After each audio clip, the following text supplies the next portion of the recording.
नहमदुहु व नुसल्ली व नुसल्लिमु अला रसूलिहिल करीम अम्मा बाद फ़ाऊज़ु बिल्लाहि मिनश्शैतानिर रजीम बिस्मिल्लाहिर रहमानिर रहीम। बरादरान इस्लाम, दोस्तों बुज़ुर्गों, अस्सलामु अलैकुम।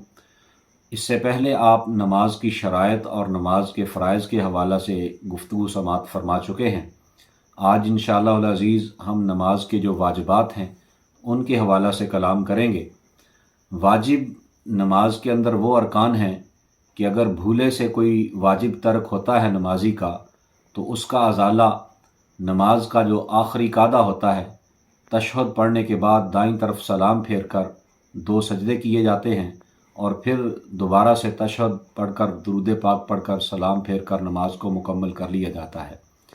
तो हर नमाजी के लिए ज़रूरी है कि उसके इल्म में हो कि कौन सा जो रुकन है वो नमाज के अंदर वाजिब की हैसियत रखता है, ताकि हम अपनी नमाज जो है वो सही तरीके से अदा कर सकें। और अगर कोई वाजिब भूले से इंसान का तर्क होता है तो फिर उसकी तलाफ़ी कैसे मुमकिन है, ये भी हर नमाजी को पता होना चाहिए।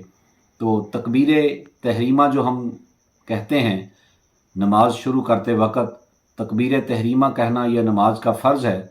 और तकबीर तहरीमा के अंदर जो लफ़्ज़ अल्लाहु अकबर कहा जाता है, लफ़्ज़ अल्लाहु अकबर कहना ये वाजिब है।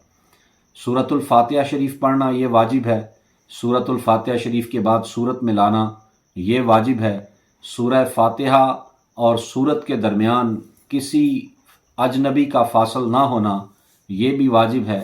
सूरह फ़ातिहा के बाद जो आमीन कही जाती है ये सूरह फ़ातिहा के ताबे है, और जो बिस्मिल्लाह शरीफ पढ़ी जाती है ये सूरत के ताबे है।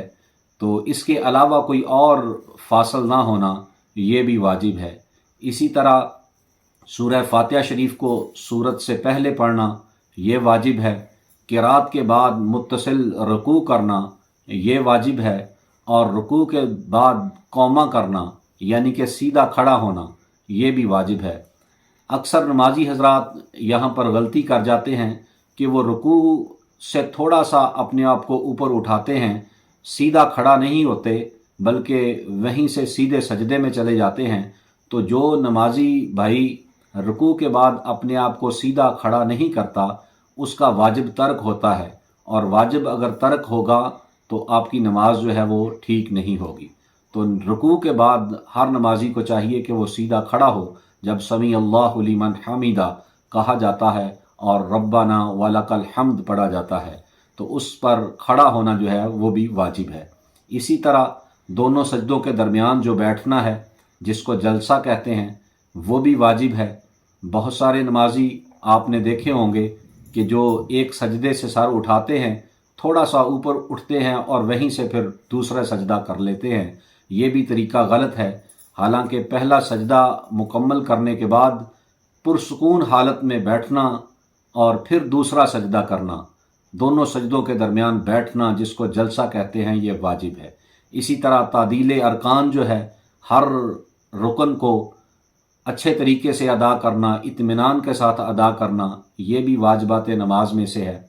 जो 3 रकतों वाली नमाज है या 4 रकतों वाली नमाज है, उसमें जो कादा उला होता है वो भी वाजिब है। और कादा उला में तशहद जो है वो मुकम्मल पढ़ना, अत्तहियात से लेकर अब्दुहु व रसूल तक मुकम्मल तशहद पढ़ना ये वाजिब है। अगर तशहद का कोई एक लफ्ज़ भी आप छोड़ते हैं तो इसका मतलब भी यही होगा कि आपका जो वाजिब है वो तर्क हो रहा है। इसी तरह इमाम के लिए जो है वो जहरी नमाज जो है उनमें क़िराअत बुलंद आवाज़ से करना और सिर्री नमाज़ों में क़िराअत आहिस्ता करना ये भी वाजिबात नमाज में से है। वित्रों के अंदर जो दुआए कुनूत पढ़ी जाती है, दुआए कुनूत पढ़ना भी वाजिब है। दुआए कुनूत पढ़ने के लिए जो तकबीर पढ़ी जाती है उसका पढ़ना भी वाजिब है। और इसी तरह ईदैन में 6 ज़ायद तकबीरें पढ़ना ये भी वाजिब है। तो हर दोस्त अहबाब को चाहिए कि नमाज के जो वाजिबात हैं उनके हवाला से आपको मुकम्मल आगाही होनी चाहिए, ताकि हम अपनी नमाज़ों को अच्छे तरीके से अदा कर सकें। और कुरान का जो फरमान है वह अकीमुस्सलात के नमाज को कायम करे। जब हम पूरे अरकान को समझते हुए, नमाज के मसाइल को समझते हुए अपनी नमाज अदा करेंगे तो इंशाअल्लाह अज़्ज़ा वजल ये हमारी नमाज जो है वो قائم ہو جائے گی۔ وما علینا الا البلاغ المبین۔